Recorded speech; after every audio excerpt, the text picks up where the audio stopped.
د ریاست الوزرا اقتصادي معاونیت په تیره اونۍ کې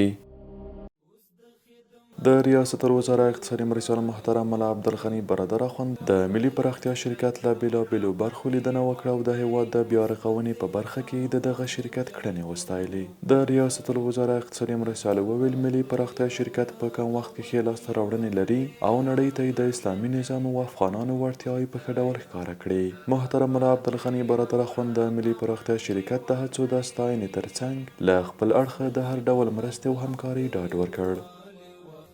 د اقتصادي کمیسیون په نوبتي غونډه کې چې د روان مارچ کال د سلواغې میاشتې په 18مه نیټه په مرمرینه ماڼۍ کې جوړه شوې وه، د خصوصي سکتور له لوري د هیواد په 12 ګمرکي بندرونو کې د الکترونیکي سکنرونو د نصب، د کور او ښار جوړولو وزارت پر اقتصادي طرحه او یو شمېر نورو موضوعاتو بحث وشو. په غونډه کې چې د ریاست الوزرا اقتصادي مرستیال محترم ملا عبدالغني برادر اخوند په مشرۍ جوړه شوې وه، تر هر اړخیز بحث وروسته د خصوصي سکتور له لوري د هیواد په 12 ګمرکي بندرونو کې د الکترونیکي سکنرونو نصبولو او همداراز د کور او ښار جوړولو وزارت اقتصادي طرحې تایید شوې.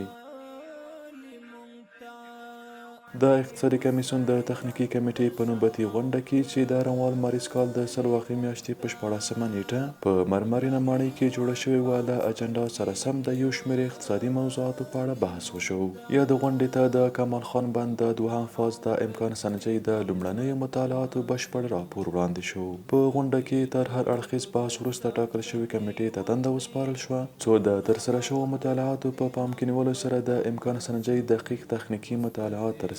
او راپور یې د اقتصادي کمیسیون تخنیکي کمیټې ته وړاندې کړي.